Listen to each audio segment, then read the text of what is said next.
Bleeding and barefoot, Amara Ose collapses in a Billionaire's lobby at 2 a.m., running from the boyfriend who nearly killed her, only to be offered a deal that's either salvation or a new kind of cage. Korean CEO Kang Minho needs a contract wife to defy his controlling father. She needs protection and a way out. Their cold-blooded business arrangement becomes something far more dangerous when her violent ex resurfaces, and the man who promised her nothing but money starts treating her like something worth protecting. The bathroom mirror reflected a stranger's face back at Amara Ose. Swollen left eye, purple and tender. Split lip, still oozing blood. Fingerprint bruises wrapped around her throat like a necklace of violence. She pressed a cold washcloth against her cheek and bit back a sob, tasting copper and shame. In the next room, Dante Okoro snored through his soju-soaked stupor, completely unaware that tonight would be the last time he'd ever lay hands on her. 3 years. 3 years she'd stayed, believing his apologies, his promises, his tears. 3 years in Seoul, so far from her family in Accra, trapped in a studio apartment in Itaewon with a man who loved her and hated her in equal, terrifying measure. The final straw had been simple, almost mundane. She'd forgotten to buy his favorite brand of cigarettes. Such a small thing. Such catastrophic consequences. Amara's hands shook as she stuffed clothes into her backpack. A few shirts. Underwear. Her passport. Thank God he'd never thought to hide it. Her bank card with the pitiful savings she'd managed to squirrel away from her part-time English teaching job. She couldn't take much. Couldn't risk waking him. She glanced at her phone on the nightstand, its cheerful lock screen showing her smiling parents mocking her current reality. No. He checked her phone constantly, tracking her locations, reading her messages. If she took it, he'd find her within hours. The apartment door creaked as she opened it. Amara froze, heart hammering against her ribs. 1 second. 2. 5. Dante's snoring continued, a grotesque lullaby of temporary safety. She slipped into the hallway barefoot, her shoes clutched in one hand, and ran. Seoul at 2 in the morning was a different creature entirely. Neon signs blazed in Korean and English, advertising noribang rooms and convenience stores and promises of escape. Rain had begun to fall, cold and cleansing, washing the blood from her lip as she stumbled through the streets of Gangnam. She had no plan, no destination, just the primal need to put distance between herself and the man who would kill her if she stayed. Her feet, bare against the pavement, left small bloody prints that the rain quickly erased. People passed her on the street. Couples stumbling home from clubs, their laughter sharp in the night air. A group of businessmen, drunk and loud, who looked at her with a mixture of curiosity and disgust. No one stopped. No one asked if she needed help. She was just another foreigner, another brown face in a sea of Korean homogeneity, invisible in her desperation. The Kang Tower rose before her like a glass and steel sanctuary, its lobby lights blazing warm and safe. Amara didn't plan. She simply pushed through the revolving door and collapsed against the marble reception desk, leaving smears of blood and rain on the pristine white surface. "Miss, you cannot be here." The security guard's English was heavily accented but firm. "This is private building. You must leave. Please." Her voice came out broken, barely a whisper. "Please, I just need to rest for a minute. Just 1 minute. I call police if you don't leave now." But there was uncertainty in his eyes, a flicker of concern that gave Amara a desperate surge of hope. "Is there a problem here?" The voice cut through the lobby like a blade, sharp and commanding and impossible to ignore. Amara looked up and met the eyes of Kang Minho for the first time. He stood 10 feet away, having just emerged from a private elevator, dressed in a perfectly tailored black suit despite the ungodly hour. His face was all sharp angles and colder calculation, handsome in the way that marble statues are handsome, beautiful but utterly untouchable.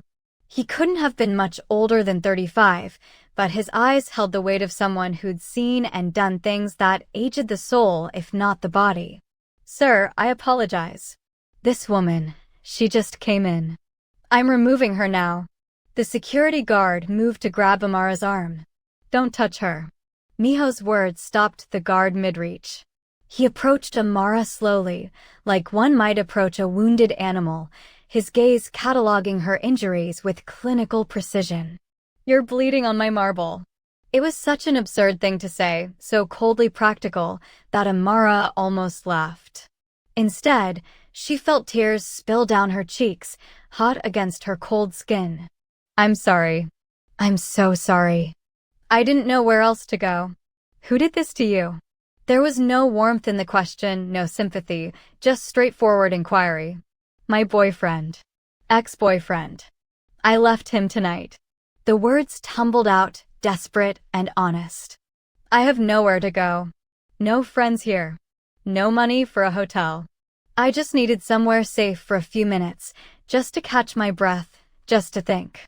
Minho studied her for a long moment, his expression unreadable. Then he pulled out his phone and made a call, speaking rapid Korean that Amara couldn't follow. When he finished, he looked at her again. "What's your name?" "Amara." "Amara Osei." "Miss Osei, you have two options. I can have my driver take you to a women's shelter in Itaewon. They'll give you a bed for the night and help you figure out your next steps. Or you can come upstairs to my office, let my staff clean your wounds, and we can discuss a business proposition that might interest you." He paused, then added almost as an afterthought, "Either way, you're not going back to him tonight." Amara stared at this stranger, this cold, beautiful man who looked at her like she was a problem to be solved rather than a person in pain. Every instinct screamed that she should take option one, go to the shelter, follow the safe and sensible path. But safe and sensible had led her to Dante, had kept her in hell for 3 years, had nearly gotten her killed tonight. The business proposition, she heard herself say. "I want to hear it." Something flickered in Kang Minho's eyes. Approval, maybe. Or perhaps just satisfaction at a calculation proved correct. Smart choice. "Follow me." The elevator ride to the top floor felt like ascending into another world entirely. Amara caught her reflection in the mirrored walls and flinched. She looked like something dragged from a gutter, her wet clothes clinging to her body, blood dried on her chin, her natural hair matted and wild. Beside her, Kang Minho stood perfectly still, his attention fixed on his phone screen, thumbs moving rapidly as he typed messages in Korean.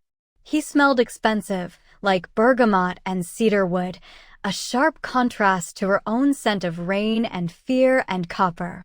The elevator opened directly into a penthouse office that belonged in an architecture magazine. Floor-to-ceiling windows overlooked all of Seoul, the city sprawling below like a circuit board of light and possibility. Modern Korean art hung on the walls, pieces that Amara recognized from her art history classes back in college, back when she'd had dreams bigger than survival. A massive desk dominated one corner, all dark wood and clean lines, while a sitting area with leather couches occupied another. An older Korean woman appeared from a side door, her face creasing with concern when she saw Amara. She spoke quickly to Minho in Korean, her tone scolding despite whatever power differential existed between them. "This is Mrs. Ha, my housekeeper," Minho said, switching to English. "She'll help you clean up and tend to your injuries. There's a bathroom through that door, and she'll bring you clean clothes. Take your time." He gestured to a door on the left, then returned his attention to his phone, dismissing Amara as if she were just another business matter to be delegated and managed. Mrs. Ha took Amara's hand with surprising gentleness, leading her to a bathroom that was bigger than Dante's entire apartment. Warm water, soft towels, a first aid kit that looked like it belonged in a hospital. The older woman didn't speak much English, but she didn't need to. Her hands were kind as she cleaned Amara's wounds, applying antiseptic that stung like penance. She brought a set of clothes, simple but expensive, soft cotton pants and a cashmere sweater that felt like being wrapped in clouds.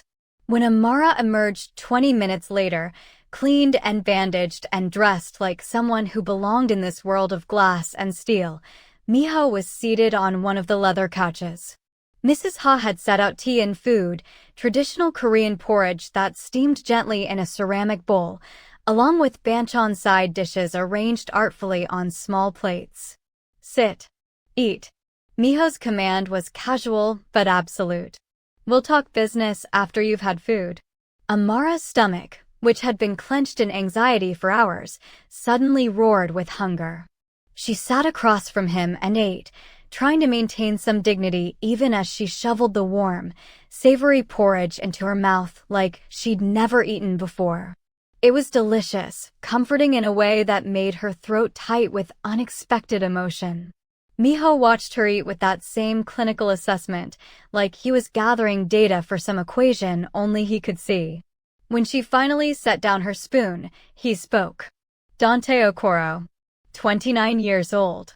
Came to Seoul 3 years ago on a student visa to study music production at Howon University. Dropped out after 1 semester. Currently working illegally at a club in Itaewon. Has 2 prior assault charges that were dropped when the victims refused to testify. Owes money to several dangerous people. He paused, watching her reaction. Did I miss anything? Amara's blood ran cold. How do you know all that? I make it my business to know things. He set his own teacup down with precise care. Especially when a bleeding woman appears in my lobby at 2 in the morning. I don't like surprises, Miss Ose. I like information. Then you know I'm nobody. I have nothing. I can't pay you for helping me tonight. I don't want your money. Minho leaned forward, his dark eyes intense and unwavering. I want to offer you a contract. A business arrangement that would benefit us both. What kind of arrangement? Suspicion laced every word. Amara had learned the hard way that men who offered help always wanted something in return, usually something that cost more than she could afford to give. I need a wife. The words were delivered as flatly as if he'd said he needed a new assistant or a fresh suit. My board of directors has made it clear that my bachelor status is becoming a problem. They want stability, family values, the appearance of a man settled and serious. My father, who still controls 40% of Kang Industries, has been pressuring me to marry a suitable Korean woman from an appropriate family. Someone he can control, who will produce grandchildren on schedule and never question the dynasty he's built. And you don't want that. It wasn't a question. I don't want to be controlled by anyone's expectations, least of all my father's. For the first time, something like genuine emotion crossed his face, cold fury that was there and gone in a flash. So I need a wife who exists purely on paper, who wants nothing from me except what I'm willing to give, who will play the role for exactly 1 year and then disappear. Why me? Amara's hands trembled slightly as she set down her teacup. Why not hire an actress or find someone who actually wants to marry into your world? Because you're desperate, which makes you honest. Because you're foreign, which my father will hate, giving me the satisfaction of defying him while still technically meeting the board's requirements. Because you have nowhere else to go and nothing to lose, which means you'll honor the contract without developing inconvenient expectations. He pulled a folder from the side table and opened it, revealing a thick legal document. 1 year. Full legal protection under my name. You'll live in my home, attend necessary social functions, learn basic Korean business etiquette. In exchange, you'll have safety, a new visa status, and at the end of 12 months, a settlement of 500 million won and a clean divorce. Enough money to start over anywhere you want, far from Dante Okoro or anyone else who's ever hurt you. 500 million won. Amara's mind raced, converting currency. Nearly $400,000. More money than she'd see in 10 years of teaching English. Enough to go home to Ghana with her head high, or start fresh in a new country, or finally finish her degree, or anything, everything, all the dreams she'd abandoned when she'd followed Dante to Seoul. What's the catch? She forced herself to ask, even though every desperate cell in her body screamed at her to just sign, to take the lifeline he was offering. The catch is that for 1 year, you belong to me. Not in the way Dante made you belong to him, nothing physical unless you initiate it, but legally, socially, completely. You'll be Mrs. Kang, subject to all the scrutiny and pressure that comes with that name. The Korean media will dissect everything about you. Society women will be cruel. My father will likely make your life difficult. And you'll have to trust that I'll protect you from all of it, including Dante, who will undoubtedly see the news and react badly. Can you protect me from him? The question came out smaller than she'd intended, revealing the fear that still lived in her bones. Minho's smile was sharp and cold and absolutely certain. Miss Osei, I can make Dante Okoro disappear from your life so completely, it will be as if he never existed. That's not arrogance. That's just fact. Amara looked down at the contract, at the neat Korean and English text laying out the terms of her salvation. 1 year of her life in exchange for freedom. 1 year of playing pretend in exchange for reality. One cage traded for another, except this one came with an exit date and a prize at the end. She thought of Dante, probably awake by now, realizing she was gone, working himself into a rage. She thought of the women's shelter, kind but temporary, a band-aid on a wound that needed surgery. She thought of calling her parents and admitting she'd failed, that their brilliant daughter had wasted 3 years on a man who used her as a punching bag. Or she could sign this contract with a stranger who looked at her like a business acquisition rather than a person, but who offered something Dante never had, honesty about exactly what he wanted and what she'd get in return. Do you have a pen? Amara asked, her voice steady despite the way her heart raced. The marriage happened so fast that Amara barely had time to process it. 72 hours after signing the contract, she stood in a sterile government office in Yeonggu, wearing a simple cream dress that Mrs. Ha had purchased, her hair styled into an elegant bun that made her look like someone else entirely. Minho stood beside her in a charcoal suit, his expression unreadable as they signed document after document, officially becoming husband and wife in the eyes of Korean law. 2 of his employees served as witnesses, their faces professionally blank. No flowers, no music, no pretense of love. Just signatures and stamps, and the quiet efficiency of a business transaction being executed flawlessly. The photographers were waiting outside, tipped off by someone in Minho's organization. Camera flashes exploded in Amara's face as they exited the building, questions shouted in rapid Korean that she couldn't understand. Minho's hand settled on her lower back, proprietary and grounding, guiding her toward the waiting black car. She caught fragments of English from the reporters. Who is she? Where is she from? How did they meet? Minho said nothing, his silence more powerful than any statement. By evening, her face was everywhere. Korean news sites, social media, international blogs covering Korean celebrity culture. Kang Minho's mysterious foreign bride. Billionaire CEO shocks Seoul with secret wedding. The comments were brutal, especially on Korean forums. Questions about her motives, her background, racist remarks about her skin, speculation that she must be a gold digger or worse. Amara sat in her new bedroom in Minho's Hanamdong penthouse, scrolling through her tablet, each comment a small cut that bled shame and anger. A knock on her door interrupted her spiral. Come in, she called, expecting Mrs. Ha with more tea or perhaps another set of instructions about tomorrow's schedule. It was Minho. He entered without waiting for permission, still dressed in his suit though he'd removed his tie. His eyes went to the tablet in her hands, and something like disapproval crossed his face. Reading the comments is like drinking poison and expecting your enemies to die. Pointless and self-destructive. Easy for you to say. They're not calling you a prostitute in 3 different languages. Amara set the tablet aside, hating how her voice shook. They called my mother worse when she married my father. She was from Busan, not Seoul. From a family of fishermen, not business dynasties. The society women crucified her. He moved to the window, looking out at the Han River glittering below. She killed herself when I was 12. Pills and soju, very Korean, very tragic. My father remarried within a year to someone appropriate. The confession landed between them like a grenade. Amara stared at his back, at the rigid set of his shoulders. I'm sorry. Don't be. I'm telling you so you understand what you've signed up for.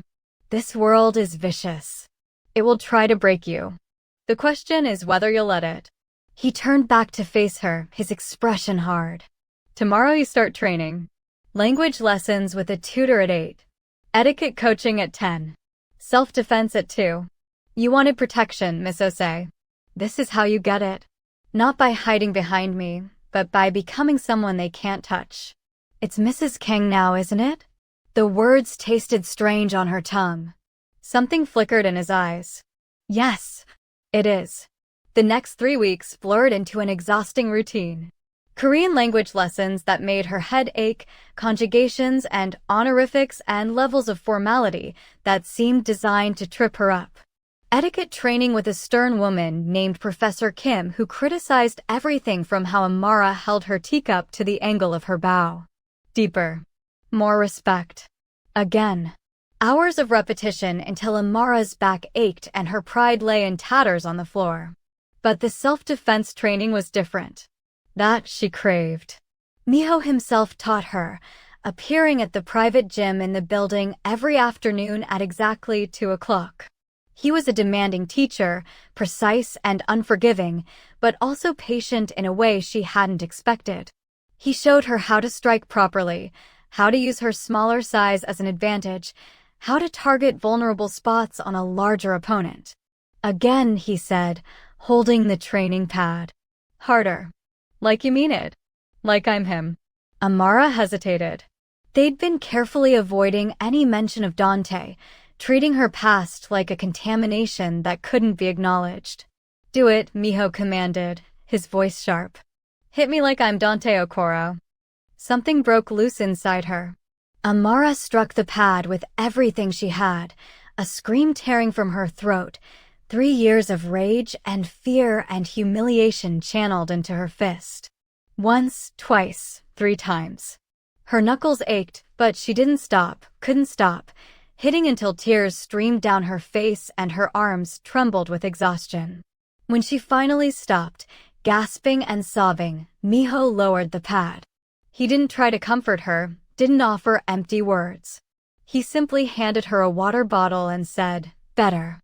That's the strength you need to find. Not for me, not for anyone else. For yourself." That night, Amara couldn't sleep. The penthouse was too quiet, too perfect, each room a carefully curated display of wealth and taste that felt nothing like home.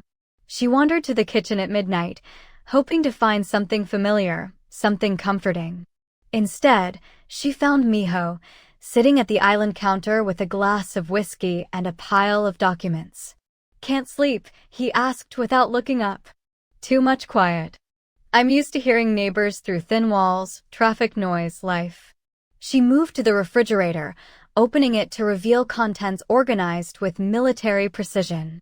In Dante's apartment, I could hear everything. Sometimes I was grateful because it meant I wasn't alone with my thoughts. Other times I hated it because it meant everyone could hear when he... She trailed off. "When he hurt you." Minho finished the sentence she couldn't, his voice flat and factual. "Yes." Amara found leftover japchae noodles and pulled them out, eating them cold from the container because cooking felt like too much effort. "Can I ask you something?" "You can ask. I may not answer. Why do you really hate your father?" She sat across from him at the counter, watching his face carefully. "It's not just about the marriage pressure, is it?" Minho was quiet for so long she thought he wouldn't respond. Then he took a long drink of whiskey and said, "My father is a man who believes the world exists to serve him. My mother didn't die because she was weak. She died because living with him, being crushed under the weight of his expectations and his cruelty and his absolute certainty that he was right about everything, was worse than dying. He never hit her. Didn't have to. There are other ways to destroy a person. And you're afraid you're like him. Amara said it gently, seeing the truth written in every tense line of his body. I know I'm like him. Cold. Controlling. Ruthless when necessary. The difference is I'm aware of it. I choose when to use those traits and when to control them. He's a hurricane that destroys everything in its path and calls it love. Minho looked at her directly. That's why this arrangement works. You know exactly what I am. There's no pretense, no false promises, no delusion about love conquering all. Just a contract between two people who need something from each other. What if I told you I don't think you're as cold as you pretend to be? Amara surprised herself by saying, Mrs. Ha clearly loves you. Your driver, Yoon Se-jin, is loyal in a way that goes beyond money. And you could have sent me to that shelter, but you didn't. I didn't send you to the shelter because you were useful to me, Minho corrected, but there was less certainty in his voice than usual. Keep telling yourself that. Amara stood, taking her container of noodles with her. Thank you for the training today. For letting me be angry. Anger is useful. It's fuel. Just make sure you control it rather than letting it control you. He returned his attention to his documents, but Amara caught the smallest hint of something in his expression. Not quite a smile, but something softer than his usual mask. She was halfway to her bedroom when her phone buzzed. A Korean number she didn't recognize. Against her better judgment, she opened the message. Her blood turned to ice. It was a photo of her entering the Kang Tower 3 weeks ago, bloody and desperate. Below it, a message in English, "Found you, baby. Did you really think some rich boy could keep you from me? I'm coming for what's mine." Amara's hands shook so violently she nearly dropped her phone. The container of noodles slipped from her grip, clattering to the marble floor, sauce spreading like a bloodstain across the pristine white surface. She couldn't breathe, couldn't think past the roaring panic in her ears. Dante knew where she was. Dante was coming. All of this, the contract, the marriage, the training, none of it mattered because he always found her, always dragged her back. What happened? Minho appeared in the hallway, moving faster than she'd ever seen him move. He took one look at her face and plucked the phone from her trembling fingers. His expression darkened as he read the message, a cold fury settling over his features like frost. Go to your room. Lock the door. Don't come out until I tell you. He's going to kill me. The words tumbled out, childlike and terrified. You don't understand. He doesn't care about laws or money or power. He'll find a way. He always finds a way. Minho grabbed her shoulders, forcing her to look at him. Listen to me very carefully. Dante Okoro is a small, pathetic man who terrorizes women because he has no real power. I am not small, not pathetic, and I have more power than he can comprehend. He's made a mistake by threatening what's mine, and I'm going to teach him exactly how costly that mistake is. His grip tightened slightly. Do you trust me? Did she? This cold, controlled man who'd married her for business purposes, who kept her at arm's length, who watched her like she was a problem to be solved. But he'd also fed her when she was starving, trained her when she was helpless, given her a weapon when all she'd had was fear. And right now, looking into his dark eyes, she saw something that looked almost like genuine rage on her behalf. Yeah. I trust you. Good. Now go. I have calls to make. He released her and was already pulling out his own phone, speaking rapid Korean before she'd even reached her bedroom door. Amara locked herself in as instructed, sitting on the edge of her bed, hugging her knees to her chest. Time moved strangely, each minute stretching like taffy. She could hear Minho's voice through the walls, sharp and commanding, making call after call. At some point, she heard other voices arrive, Yoon Se-jin's distinctive baritone among them. More Korean she couldn't understand, conversations happening in a language that excluded her, decisions being made about her life without her input. Just like always, a bitter voice whispered in her mind. Men deciding what happened to her, where she went, what she was worth. Different man, different cage, same powerlessness. No.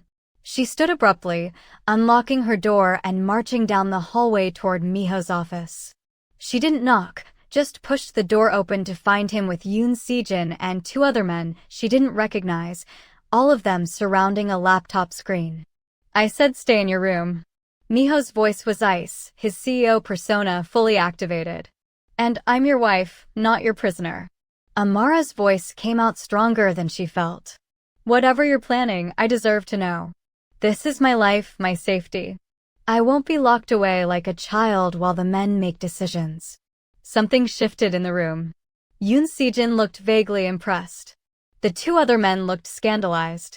Minho studied her for a long moment, then gestured to his employees. Leave us. Wait in the outer office.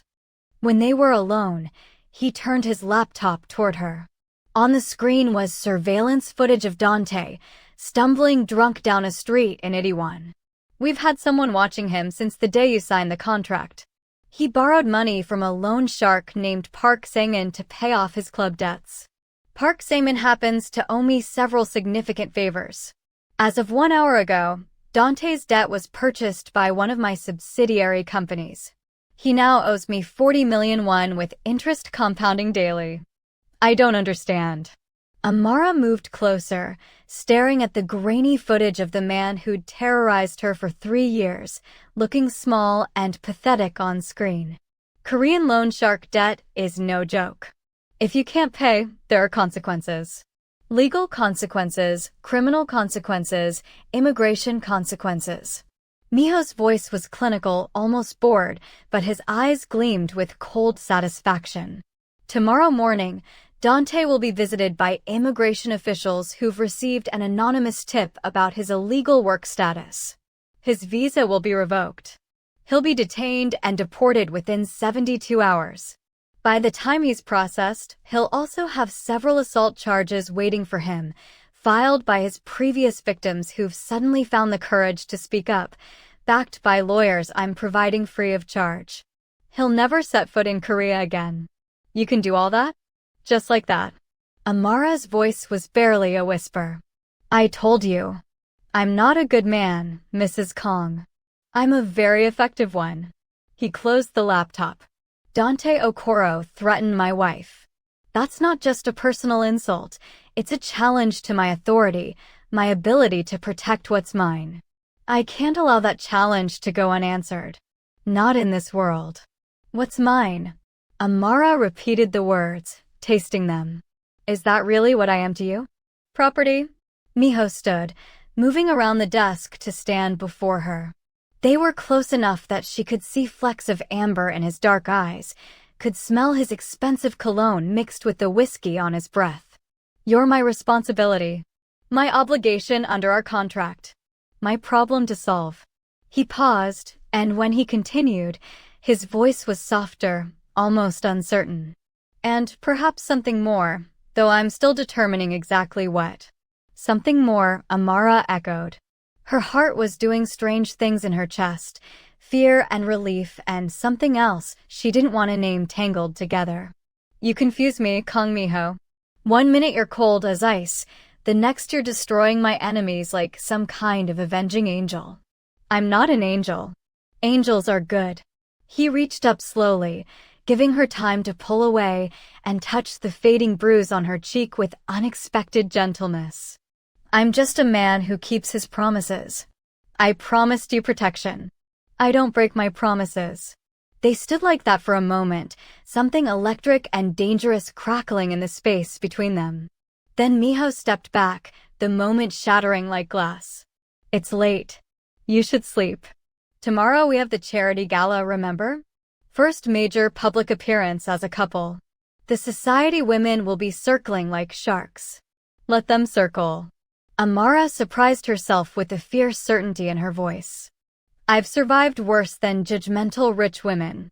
And I won't be afraid anymore. Not of them, not of Dante, not of anything. Good. Miho's almost smile appeared, that rare softening of his features that made him look years younger. That's the woman I married. Strong enough to stand beside me, not behind me. 3 days later, Amara stood in front of the full-length mirror in her dressing room, barely recognizing herself. The gown was a deep emerald green, traditional Korean design merged with modern elegance, showing her shoulders and accentuating her curves in a way that was sophisticated rather than provocative. Her natural hair had been styled into an elegant updo with small jeweled pins scattered throughout like stars.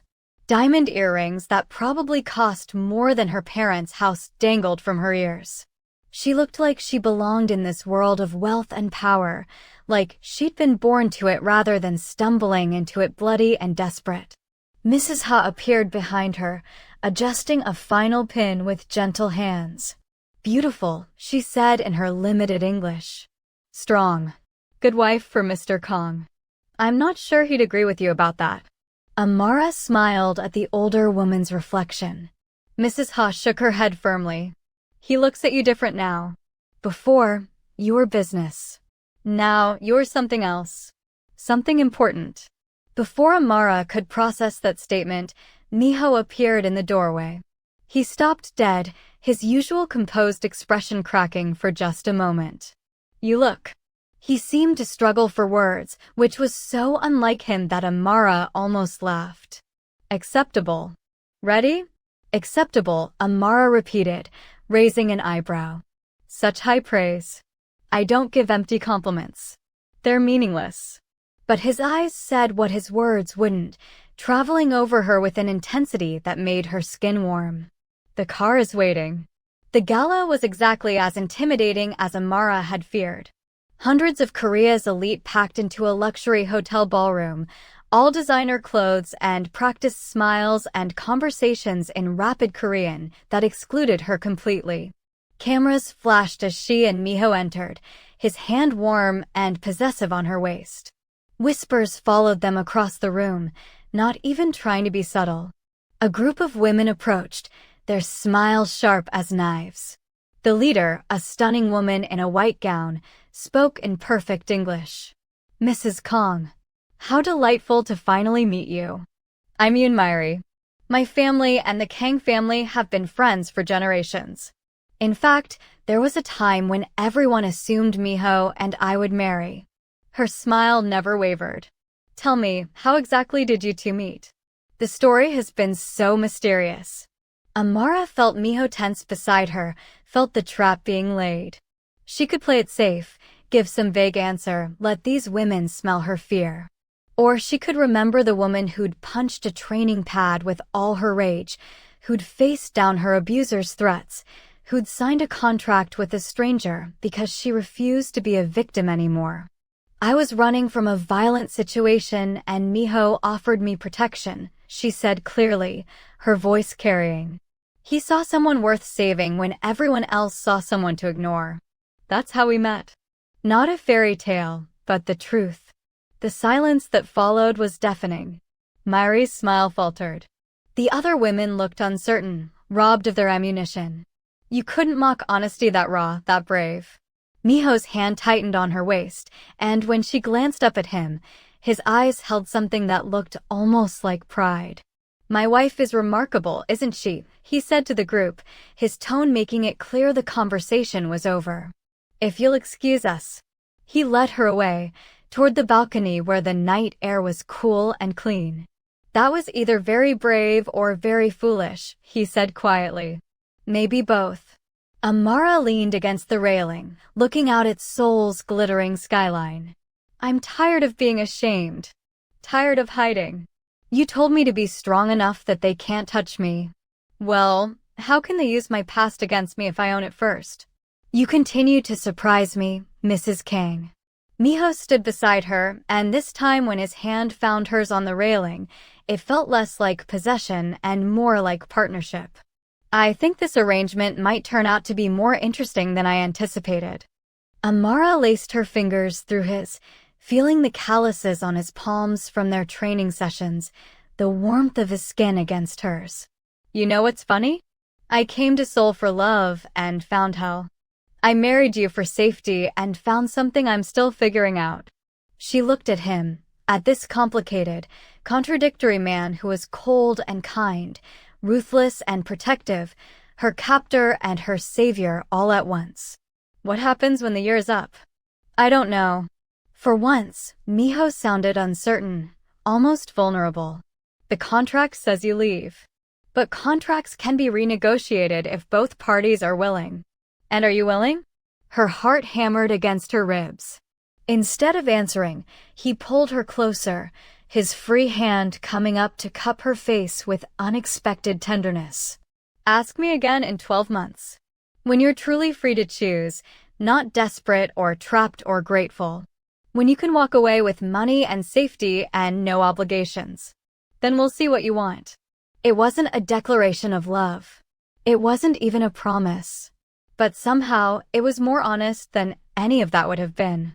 A man who'd built his life on control, offering her the one thing he'd never given anyone else, time and space to choose him freely. Amara rose on her toes and kissed him, soft and brief, a promise of possibility. When she pulled back, his eyes were dark and full of questions neither of them could answer yet. 12 months, she agreed. And then we'll see. Inside, the gala continued, full of people who would judge them, test them, try to break them apart. But out here, under Seoul's endless sky, Amara Osei, who'd run barefoot through these streets bloody and terrified, stood beside Kang Minho and felt something she hadn't felt in years. Not love, not yet, but something equally precious. Hope. The possibility of a future built not on fear or desperation, but on choice. And for the first time since signing that contract, she believed she might actually survive this year intact. More than survive. She might even learn to thrive. The end.